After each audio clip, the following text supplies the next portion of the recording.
Good morning, traders. This is Wilkey with StartupTrading.com, coming at you at 8:44 a.m. Eastern Time on Tuesday, June 2nd, 2020. If we can all say at the same time, T minus 3 days until the non-farm payroll. So we got non-farm payroll on Friday this week, and then we have the Fed next Wednesday. So it's not like they can cut rates, and he already said he's not going negative, so how much more can they buy? So we'll get into that more next week and later this week. So looking back at yesterday's session, you can just see quickly looking at the end of the day from yesterday, we really, developed most of our time and energy above Friday's value area. A lot of it and most of it was spent above Friday's high. But except for the Russell and the NASDAQ, right, really couldn't get over those exuberant traders going into the close on Friday. So the Russell peeled off up there.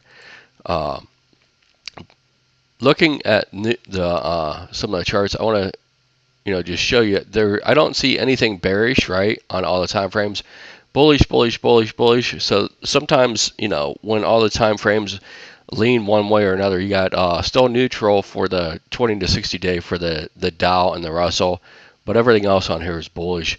Sometimes the market can stall when you do that, right? Because it usually goes from one extreme to the other extreme. So like all bearish, all bullish, and then it kind of, contracts a little bit, reverts to the mean, retraces, whatever you want to say. So no news today. So we'll get into tomorrow. We're going to have ADP at 8:15.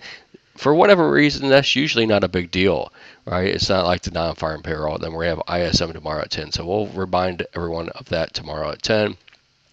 I want to look at the 10-day range analysis. So yesterday we had a little bit of contraction, right? 32 points bell to bell, where our median's 40. Session is 58. Basically, we had 51. Overnight was pretty much in line, 46, 47. And the first hour trading pretty much in line too, 2 points over, but right, close enough for government work, 21 and 19. So as we look at the 5-day change, right, up, nothing below the zero line in the last 5 days from on the comparison chart. On the 10-day, the same thing. 15-day, you can see the cup and handle basically and back up. So forming the rest of that looks more like a ladle now, right? So as we're coming into the 20-day, and you can still see that Russell on the 15-day. And then you look at the 60-day cash, right? The Russell is still the laggard, followed by the Dow, then the S&P, and the performer is the NASDAQ. So the NASDAQ, keeps going back and forth with the Russell, right? They try to dump some money in the Russell for a couple of days. They just can't take it. They have to go back to the NASDAQ and dump their money. People are creatures of habit. What can we say? So before we get into the daily minutia that we look at and try to find levels to trade for the day, I want to remind everyone, just looking at a basically since the beginning of January to now, just going back and looking to see that fall down from 33.90 or 33.93.75 to 21.79.5, right? As we look at that and we see it coming back up. I had a marker right here of interest to me right around April 9th. I think that's when the sentiment and the tone changed, right? So a lot of traders still in here thinking that this was the great short, right? And we were going all the way down to somewhere in here based off of that, right? So right now, all those traders are wrong.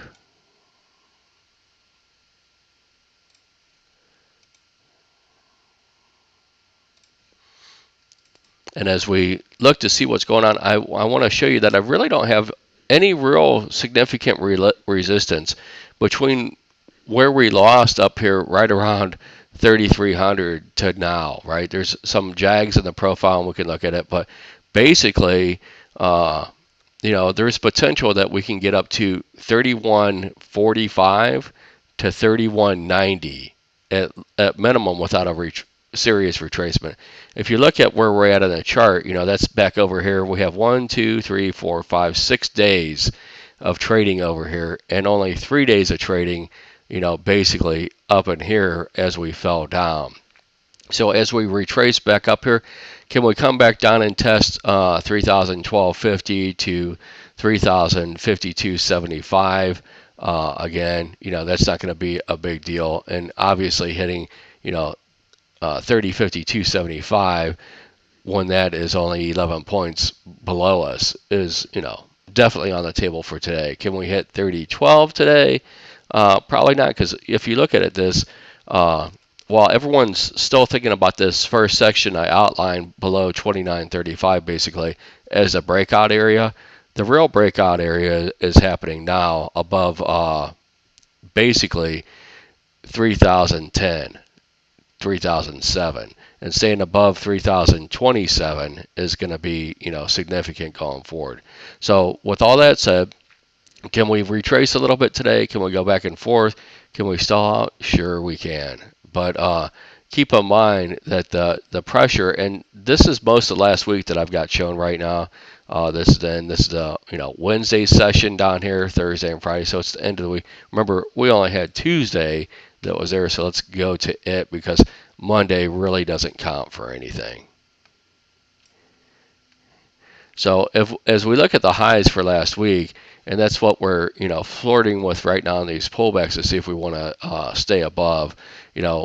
Looking back at just the previous day's high, I think is going to be a little bit more significant. So far in the overnight range, 40.5 points. If we look at all the indexes, right, they're all stalling. The Russell is still stalling around yesterday's high. You can see the overnight high was just like a tick or two above that. The NASDAQ right around R2, ES just slightly under R2, Dow right at R2 as well. And if you look, since we're above yesterday's high for everything except for the Russell, obviously we're above value area high as well. So watch these sequences, right? Opposing sequences, we're day traders, right? So watch the opposing sequences coming down, and we'll see if these levels can hold. But don't be surprised if 30.52.75 trades today. That's the point of control. And then you would have to get underneath value area low, which is 30.40.75, and stay before you have a chance to go down below yesterday's low into the 30.12. So while we're still not too far away from the 30.12, that is going to be, trying to draw it down in there, but you have to get past these levels first. And right now, we're holding above those highs from last week, so don't forget that as you're looking at these pullbacks, right? These are probably more likely areas to pull into to participate into the long side than they are, the start of the great short, the next great short. So looking at the sequences overnight, you can see the ES, coming up. It hit a neg 100. So basically getting back to even 57 would be good. And if you look at the halfway back for the session right now is 55.25. So this is, your next relative buy zone with a line in the sand, which I think will be good for the session, right? Right around 50.50. And that's definitely has potential to trade today. Looking at the bears, I'll zoom into this one for you for a second, see what they've got going on. And this is their hope, right? Because they've lost all hope lately. So they need to hold this sequence. You can see how it's been stair-stepping down with the sequences. So it looks like they got a little bit of something going here. I'll blow this up even more for you. All right, so this is a target, hit, target, hit, target, hit, target, hit, target, hit, target, hit. So, holding down below there. But remember, after all we've come up with in the last, 10 weeks out of the lows, basically, they've got from 541 this morning going on to the long side. So not a whole lot of time, energy, and effort. But keep in mind this trend is here right now in the overnight session, minorly, and it's only from 75.5 to where we are. So we're looking under the microscope here, right? This is only a 12-point pullback. So don't get too angst about it yet. And you're still above the halfway back long. You're still above the 38.2 right over here. The left side is yesterday's trading action. So looking at the NASDAQ, it's right at the 61.8 right now. And it's doing a little bit of a better job at holding, the shorts are, holding, coming in out of the where we are. It's pulled back 72 points from the high, and the session range was 116 so far. So it's right at the 61.8 for the session, but this is just a micro draw looking at the session. So you'll probably have to go back to longer time frames to look for anything else in the NASDAQ.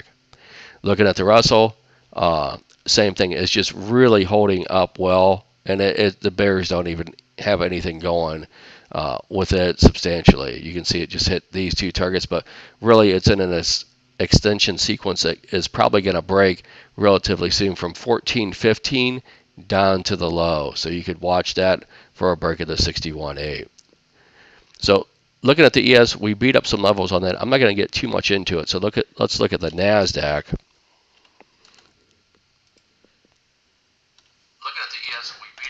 Sorry about that. Hit the wrong button on the keyboard. All right, so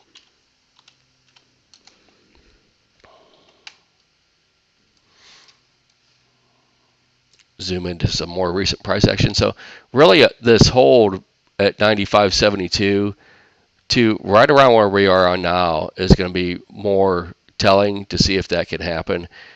Getting back below basically 95.72 and back below 95.27, that's going to show weakness for the NASDAQ, and we could get a little bit more serious of a pullback, at least down to 94.52. Otherwise, we're probably going to go up and get above this 96.42 half and get some conviction going to the upside with it. Remember, the NASDAQ is the one they keep going back and forth with the Russell for leadership because the NASDAQ is so far ahead of everyone else. So speaking of the aforementioned Russell, if I can ever type again. All right. So we have 1377.30, which we've now beat, 1407.60 going up, and then I still think I'm going to go ahead and put this on here for the day. We're going to have some minor resistance up here, right at 1433.40. So I'm going to dot that one out as well.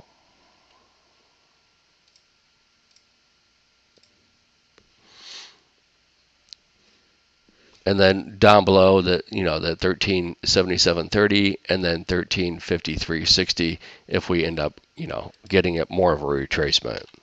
Looking at the Dow, remember the Dow is really what forced everything to hit the lid last week. So as the Dow come up to this 25,750, right, it couldn't get over it on Thursday.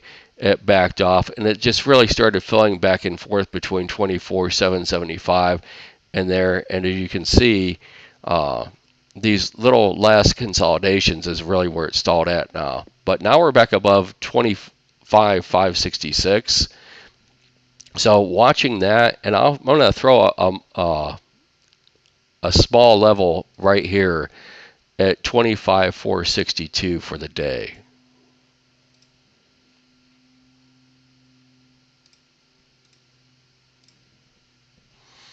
So this is the line that should hold for the Dow if we do break to 25,566.